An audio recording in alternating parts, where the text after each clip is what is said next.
వ్యాసాయ భవనాశాయ శ్రీశాయ గుణరాశయే హృద్యాయ శుద్ధ విద్యాయ మధ్వాయ చ నమో నమః. భాగవతము సమాప్తికి వచ్చినా ఇంకా మనం ప్రారంభంలో ఉన్నామంటే అది ఎంత చెప్పినా తరగదు. చెప్తుంటే ఈ సంవత్సరం ప్రారంభిస్తే మీరందరూ ఉండే ఓపిక ఉంటే వచ్చే సంవత్సరం వరకు చెప్పినా కొంతవరకు అవుతుంది. అది సరే అంటే ఈ భాగవతము ఈ సంవత్సరం ఇంత, ఇలాగా కొన్ని సంవత్సరాలు అయితే పూర్తిగా చేయవచ్చు. లేదా హడావిడిలో ఏదో చెప్పేసి 7 రోజుల్లో ఇంత చెప్పిపోవడం కాదు. దాన్ని విస్తారంగా దాన్ని విన్నట్టయితే కొంత విన్నా, ఒక స్కందం విన్నా పూర్తి విన్నట్టయితే మన తలలో కొద్దిగా విశేషమైన జ్ఞానం వస్తుంది కదా. అందుకే సరే, మనలో ఉత్తమోత్తమ జనులు, మధ్యమ జనులు, తర్వాత 3వ వర్గం చివరి జనులు అని 3 రకాలు ఉన్నారు. పైవారు చాలా ఉత్తమం, వారికి ఇక ఈ లౌకికమైన విషయాలే వద్దు, కేవలం భగవంతుడు. రెండో వారు దేవుడు కావాలా, భక్తి కావాలా, జ్ఞానం కావాలా, కొద్దిగా ఈ బంధం కూడా వదలడానికి లేదు, ఇది కూడా 2 వేడి నీళ్ళలో చల్ల నీళ్ళు చేర్చి స్నానం చేసినట్టుగా 2 కావాలనుకునేవాళ్ళు ఉన్నారు. కొందరు కొద్దిగా ఎప్పుడో కాసేపు బుద్ధి పుట్టినప్పుడు కొద్దిగా ప్రవచనం విని ఎప్పుడైనా దేవాలయానికి వెళ్ళి ఏదో ఒకటి చేసి మిగతాదంతా కూడా ఈ వాక్య ప్రపంచ వాక్య భోగాల్లోనే ఉండేవాళ్ళు. 3 రకాల వాళ్ళు ఉన్నారు. ఈ మొదటి రకం వాళ్ళు ఏ విధంగా ఉంటారనే దాన్ని, ఆ అంశాన్ని మాత్రము శుక మహర్షి పరీక్షిత్ రాజుకు చెప్తూ మళ్ళా చెప్తూ ఉన్నారు.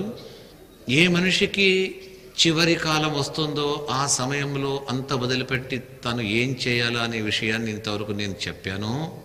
మరికొందరు ఉన్నారు, ఆ భగవత్తత్వములతో పాటు ఇతర ప్రయోజనములను కూడా అపేక్షిస్తూ ఉండేవాళ్ళు కొందరు ఉంటారు. ఇందాక చెప్పాను 2వ వర్గం వారు.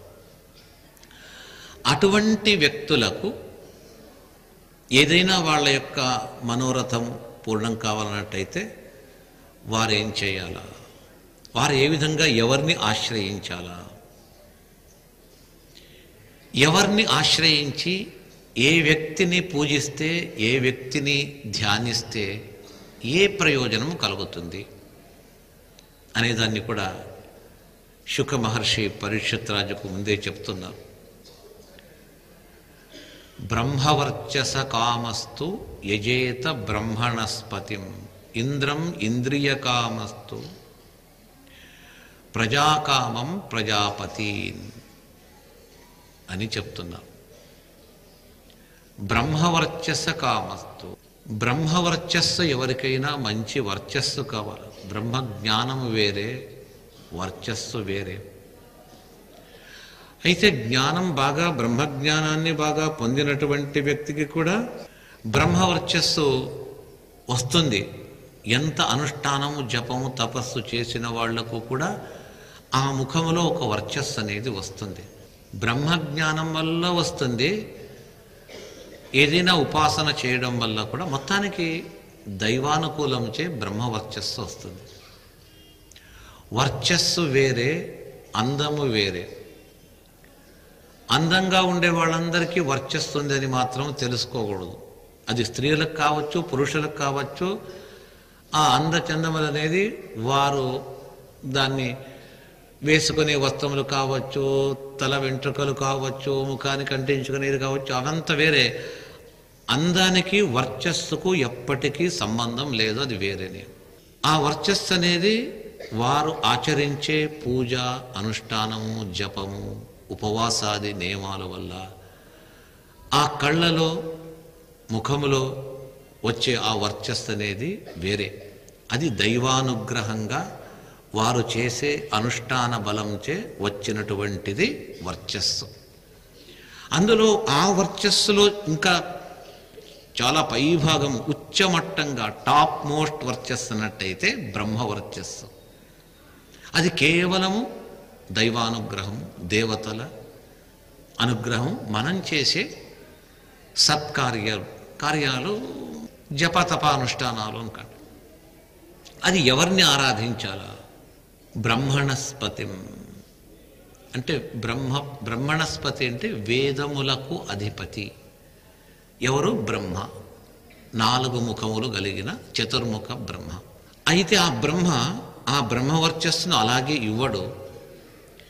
వేదములనే శాస్త్రములనే సంపదను ముందు వానికి ఇచ్చి, వాడు దాన్ని తెలుసుకున్న తర్వాత ఆ అర్థం తెలుసుకొని ఉపాసన చేస్తే ఆ బ్రహ్మవర్చస్సును ఆ బ్రహ్మ ఇస్తాడు. తర్వాత ఇంద్రియ కామములు. ఇంద్రం ఇంద్రియ కామస్తు. మన ఇంద్రియములు సరి అయిన మార్గములో పనిచేస్తూ ఉండాలి. అది పూర్వజన్మార్జిత పుణ్యము, పూర్వార్జిత పాపం వల్ల ఇంద్రియములు కొద్దిగా వ్యత్యాసం అవుతూ ఉంటుంది. చెవి వినిపించదు కొందరికి. 70 ఏళ్ళు 80 ఏళ్ళ వినిపించదు అంటే అది కారణం ఉంది. ఒక యంత్రము చాలా రోజులు పనిచేసిన తర్వాత ఆగిపోతుంది. వాషింగ్ మిషన్ ఇంట్లో తెచ్చి 8 ఏళ్ళు ఏంటుంది పని చేయదు అంటే తిట్టుకోరు. చాలా రోజులైంది, ఇది వేసి ఇంకోటి తెచ్చుకుంటాం ఉంటాం. అంగటి నుంచి తెచ్చిన వెంటనే చెడిపోతే బాధపడతాం. అలాగే పుట్టిన 4-5 ఏళ్ళకే చెవి వినిపించలేదంటే బాధ కలుగుతుంది. 75 ఏళ్ళు 80 ఏళ్ళకి వస్తే సరే ఏమో వచ్చింది, మిషన్ పెట్టుకుంటాం, అది పెట్టుకుంటాం అని చెప్పేసి కొద్దిగా వాళ్ళని సరి చేసుకుంటారు. ఎవరికైతే ఇంద్రియ పాటవము, చక్షురాది ఇంద్రియం, కళ్ళు బాగా కనిపించాలి, చెవి బాగా వినిపించాలి, నోటికి తిన్నది రుచి ఉండాలి, కాళ్ళు బాగుండా నడవాలి, కూర్చొని లేచేటప్పుడు మోకాళ్ళు పట్టుకోకూడదు, కింద ఎంతసేపు అయినా కూర్చోవాలి, చైర్లోనే కూర్చోవాలని అనుకోకూడదు. అయిపోయింది, కింద కూర్చోలేక చైర్లోనే కూర్చుంటామనే వాళ్ళు ఫస్ట్ ఇన్నింగ్స్ అయిపోయి సెకండ్ ఇన్నింగ్స్కి వచ్చారు అని చెప్పేది. అయిపోయింది, వాళ్ళకి ఇంకా కాలం చాలా దాటిపోతుంది అని అర్థం. కిందనే కూర్చున్నారు చూడండి, మీరు ఇంతమంది ఇంత కూర్చున్నారు చూడండి, ఎంతసేపు, చాలాసేపు. మన సత్యనారాయణ వ్రతానికి గంటలు గంటలు కూర్చున్నారు. అది దేవుడు మీకు అందరికీ ఆ శక్తి ఇచ్చాడు. అది మీరు చేసుకున్న పూర్వజన్మార్జిత పుణ్యం. అది ఏదో జన్మల్లో మీరు ఈ విధంగా దేవుని పూజలు తీర్థయాత్రలు అంత బాగా చేశారు కాబట్టి ఆ పుణ్య ప్రభావం వల్ల చాలాసేపు కూర్చోగలుగుతామంత కూడా. అలాగా మోకాళ్ళు, నడుము, కళ్ళు, మనస్సే మొదలైన సకల ఇంద్రియములు మనకు చాలా వరకు చాలా కాలము అది బాగా పనిచేస్తూ దిననిత్య జీవనానికి మంచి పనులకు ఇది మనకు ఉపయోగకరం కావాలా అనుకునేవాళ్ళు ఇంద్రుణ్ణి పూజిస్తారు. తర్వాత సత్సంతానం, మంచి పిల్లలు కలగాల అని సంతాన ప్రాప్తి కొరకు ప్రజాపతుల కశ్యప, అత్రి, భరద్వాజాది ఆ ప్రజాపతులను వారిని ఆరాధించాలి. దేవీ మాయాంతు శ్రీకామః అంటున్నారు. సంపత్కామన, సంపత్తును అపేక్షించేవారు లక్ష్మీదేవిని ప్రార్థిస్తారు. ఇక తేజస్సు బాగా, శరీర కాంతి బాగుండాలా అనుకునేవాళ్ళు విభావసు అని సూర్యుణ్ణి, ఈశ్వరుణ్ణి ఆరాధిస్తారు. వసుకామః వసున్ రుద్ర, సంపద కావాలా అనుకునేవాళ్ళు, అంటే కరెన్సీ ఒక సంపద, ఇల్లు కూడా ఒక సంపద, ఇంట్లో ఉండే మంచి వస్తువులు ఒక సంపద. అలాంటి సంపద వసుదేవతలు. తర్వాత మంచి పరాక్రమం కావాలన్నట్టయితే ఏకాదశ రుద్రులను ఆరాధిస్తారు. తినడానికి ఆహారము, అన్నము అది ఏది ఎప్పుడు కొరత ఉండకూడదు. అంటే అలా అది అన్నాది కామస్తు, అన్నాద్య కామస్తు. అదితి దేవిని ఆరాధించాల. స్వర్గం కావాలనుకునేవాడు అదితి పుత్రులైన ఇంద్రాది దేవతలను ఆరాధించాలి. రాజ్యము కావాలంటే విశ్వే దేవతలను ఆరాధించాల అని చెప్తూ ఆయుష్, ఆరోగ్యము వారు అశ్విని దేవతలను ఆరాధిస్తారు. దేహంలో మంచి పుష్టి కావాలంటే భూదేవిని. ఎవరికైతే తనకు ఒక మంచి స్థానం లభించి ఉంటుంది, గొప్ప పదవి అనుకోండి, రాజు కావచ్చు, మంత్రి పదవి కావచ్చు, మరొక అధికారి ఏదైనా ఒక పదవి కావచ్చు, అలాంటి స్థానము గట్టిగా నిలబెట్టుకోవాలన్నట్టయితే ఈ విశ్వానికే తల్లిదండ్రుల వలె ఉన్నటువంటి పృథివీ ధ్యావ స్వర్గ భూలోకములకు అభిమాని దేవతలు, వారిని ఆరాధిస్తారు. అతిశయమైన విశేషమైన మంచి రూపము, మంచి కంఠము, చాలా బాగా పాడితే అందరికీ ఆకర్షం ఉండాలా అనుకునేవారు గంధర్వులను ఆరాధిస్తారు. మంచి సుందర స్త్రీలను వివాహం చేసుకోవాలన్నట్టయితే అప్సరశాస్త్రులను ఆరాధించాలా. ఎక్కడైనా ఒక సంస్థానానికి ఆధిపత్యం కావాలంటే చతుర్ముఖ బ్రహ్మ. కీర్తి కలగాలన్నట్టయితే యజ్ఞ అనే పేరు కలిగిన దేవేంద్రుడు. మంచి నిధి సంపత్తుకు వరుణుణ్ణి. విద్యాప్రాప్తికి, ఆధ్యాత్మిక విద్యాప్రాప్తికి ఈశ్వరుడు. దాంపత్య జీవనము సుఖంగా ఉండాలన్నట్టయితే పార్వతీ పరమేశ్వరులను.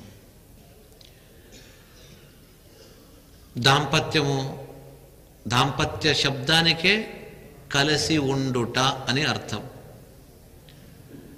పేరుంది, అర్థం లేదు.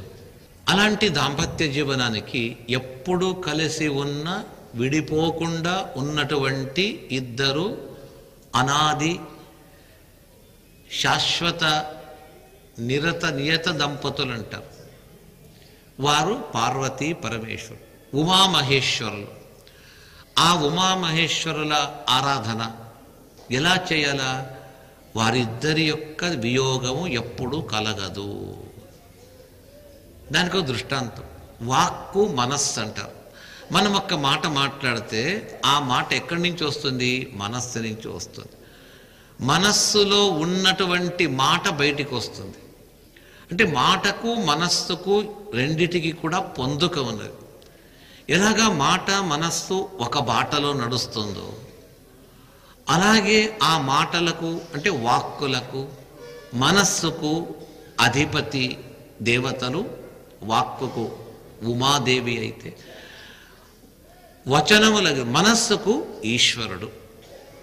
ఉమావై వాక్ సముద్దిష్ట మనోరుద్ర ఉదాహృత తదేతన్ మిథునం జ్ఞాత్వా నదాంపత్యాద్విహీయతే అని స్కాంద పురాణం చెప్తారు. ఉమాదేవి వాక్కులకు దేవత అయితే మనస్సుకు దేవత పరమేశ్వరుడు. వారిద్దరూ ఎప్పుడూ కలిసి ఉంటారు. వాక్కు మనస్సు ఎప్పుడూ ఒకదానికొకటి సంబంధము. తదభిమాని దేవతలైన వారిద్దరూ ఒకరినొకరు వదిలి ఉండరు అనే అర్థంతో కూడిన ఈ శ్లోకాన్ని ఎవడైతే నిత్యము అర్థానుసంధానంతో జపిస్తారో వారు నదాంపత్యాద్విహీయతే, దాంపత్య సుఖము దాంపత్య జీవనము నుండి వదిలిపోరట. ఇద్దరూ కలిసి ఉంటారు. వారిని ఆరాధించాలని చెప్పేసి చెప్తూ, అలాగే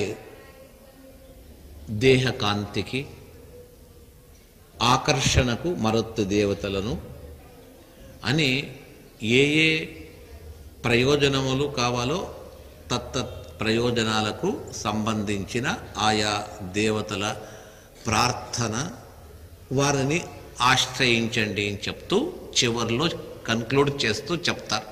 అంతా చెప్పి ఉపసంహారం అంటే కన్క్లూడ్ అని, చివరకు ముగించే సమయంలో ఎవరెవరిని ఏ ఏ ఉద్దేశ్యము కొరకు అని చెప్తూ ముక్తాయంలో అకామ సర్వకామో వా మోక్షకామ ఉదారధీః తీవ్రేణ భక్తి యోగేన యజేత పురుషం పరం.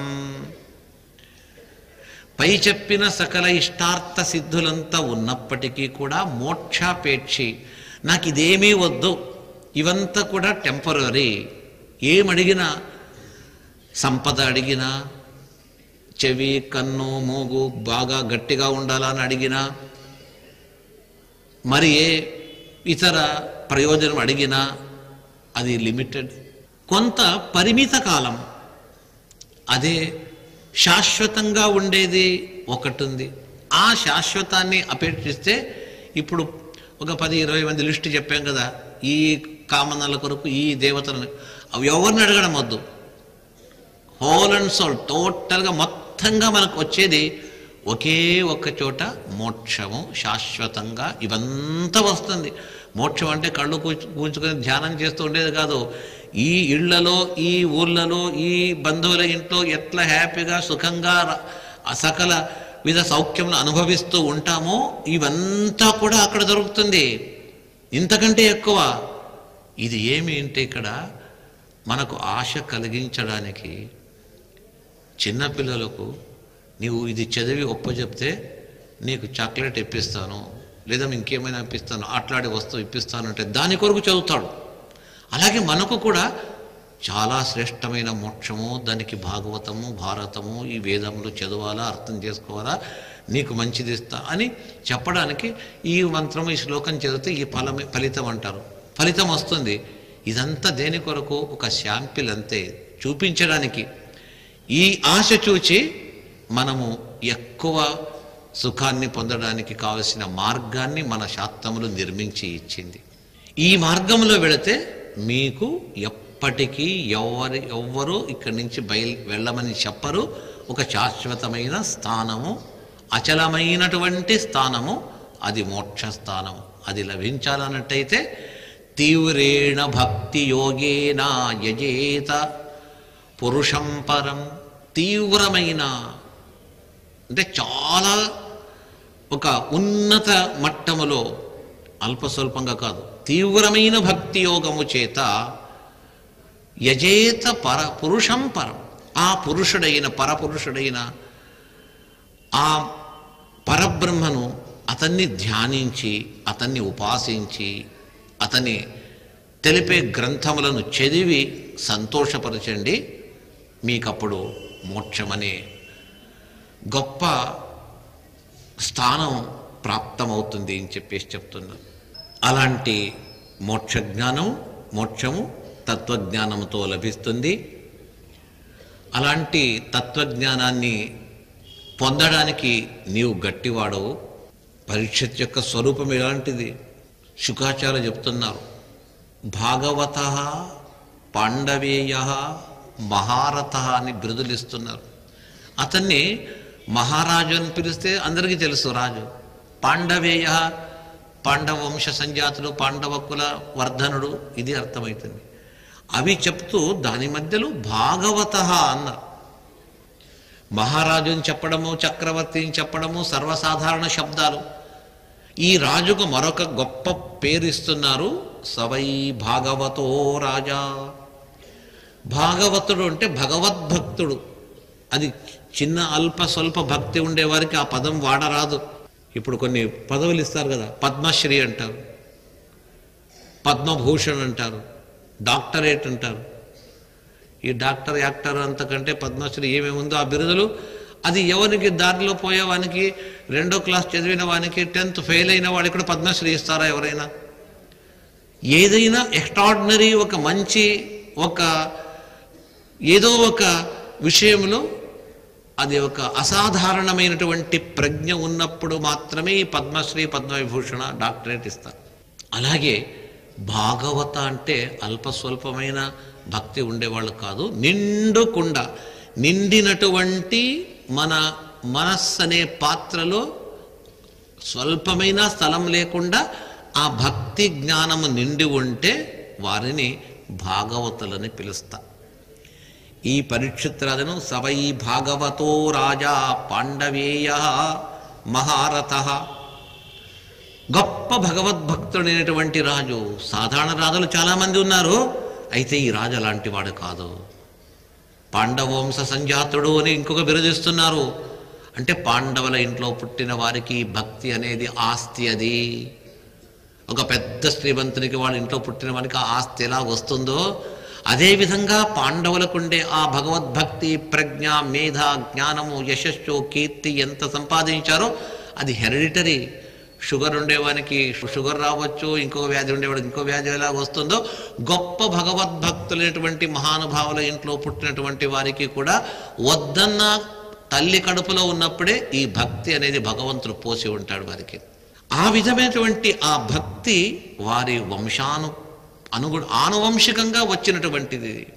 పాండవులు ఎలాంటి భగవద్భక్తులో ఇతడు అలాంటి వాడే అని పాండవేయ భాగవత. సరే, ఆ పిల్లవాడు పరీక్షతో పుట్టి చిన్న బాలకుడుగా ఉన్నప్పుడు 8 ఏళ్ళు 7 ఏళ్ళు పిల్లలు ఆటలు ఆడతారు కదా. ఆటకి ఏం తీసుకొస్తారు మన వాళ్ళు?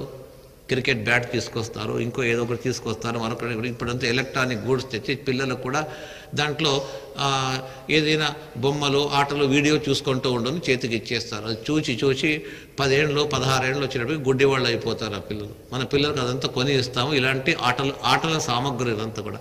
అయితే పరీక్షితుడు కూడా చిన్నతనంలో ఆటలాడుకునేవాడట. ఆటకు కావలసినటువంటి క్రీడా సామగ్రులు ఏవి అంటే చెప్తున్నారు, బాల క్రీడనకై క్రీడన్ కృష్ణ క్రీడాం. శ్రీకృష్ణుని పూజించే విగ్రహాలు పెట్టుకొని ఆ విగ్రహాలకు అభిషేకం అంట, అర్చన, ఏదో ఒక విగ్రహం ఇస్తే ఆ విగ్రహాన్ని పూజ చేసేవాడట. పూజ చేసే ఇంకా ఆ పద్ధతి ఎలా చేయాలని తెలియకున్నా పెద్దలు చేసే పూజను చూసి తాను ఒక విగ్రహాలు కూర్చోబెట్టి దానికి పూజ చేస్తూ ఉన్నారు. అంటే బాల్యములో కూడా ఆటలాడిన ఆ ఆటలలో భగవంతుని పూజనే ఆటగా భావించి చేసే వ్యక్తి ఎంత గొప్ప భాగవతుడు చెప్పండి. ఇది పరీక్షిత్ మహారాజు యొక్క జీవన చిత్రణం. జీవనం ఎలాగుంది అనే దాన్ని చిత్రించారు వ్యాస భగవానుడు. ఇక కథ చెప్పే శుక మహర్షి లాంటి వాడు. అతడు వైయాసకి స భగవాన్ వాసుదేవ పరాయణ. వ్యాసపుత్రుడైన ఆ వ్యక్తి వాసుదేవ పరాయణ. వాసుదేవ పరాయణ అంటే వాసుదేవుని యందు సదా ఆసక్తమైన మనస్సు కలిగిన వాడు. ఎప్పుడూ భగవద్ గుణగానము చేసే వ్యక్తి అట. సజ్జనుల హృదయ పీఠంలో ఎప్పుడూ ఉండేవాడు. అలాంటి శుక మహర్షి. అంటే ఇద్దరు ఒక చోట చేరడానికి భగవంతుడు వాళ్ళిద్దరిలో ఒకటే భావన, ఏకీభావన అంట.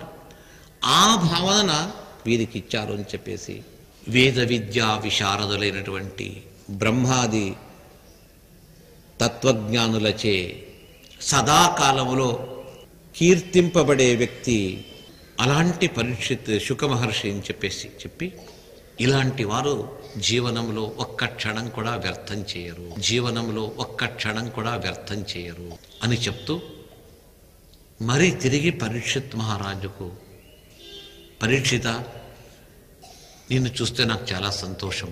ఇంకా కొన్ని రోజుల్లో నీ జీవన రథము ఆగిపోతుంది. ఆగిపోతుందని తెలిసినా నీవు ఏమీ తెలియనట్టుగా సుఖంగా సంతోషంగా ఉంటున్నావు. చేయవలసినటువంటి పనులు చేస్తూ ఉన్నావు. ఇక నీ కొరకు కాకపోయినా ముందు పుట్టబోనటువంటి భక్తులు చాలామంది ఉన్నారు. వారు అజ్ఞానావస్థలో ఉన్నారు. వారి కొరకు కూడా కొన్ని అభిప్రాయాలు అవశ్యంగా వాళ్ళు ఆచరించి తీరవలసిన విషయాలు నేను చెప్తా. దాన్ని ఒక్కసారి నీవు కూడా విను.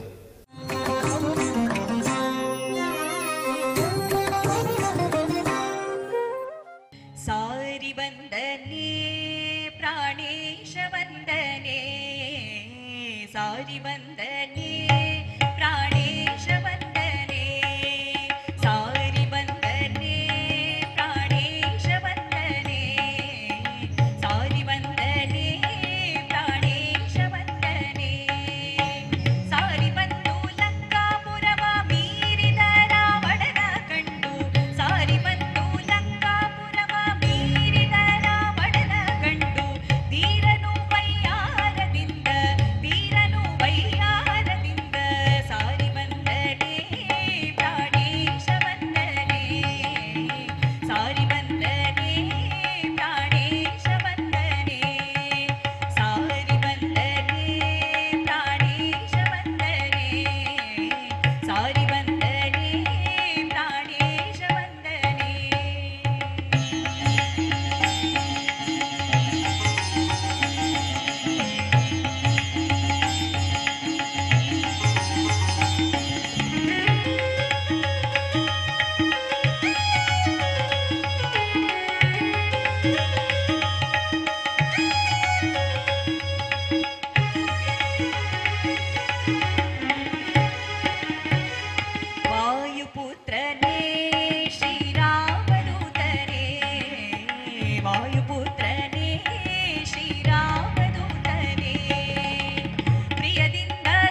भीमसेनने कुन्तीतनयने भीमसेनने कुन्तीतनयने विराटನ ಮನೆಯಲ್ಲಿ ನಿಂತು ಕೀಚಕನ ಸಂಹರಿಸಿದನೆ ವಿರಾಟನ ಮನೆಯಲ್ಲಿ ನಿಂತು ಕೀಚಕನ ಸಂಹರಿಸಿದನೆ ತೀರನು ವೈಯಾರದಿಂದ ಸಾರಿ ಬಂದನೆ ಪ್ರಾಣೇಶ ವಂದನೆ ಸಾರಿ ಬಂದನೆ ಪ್ರಾಣೇಶ ವಂದನೆ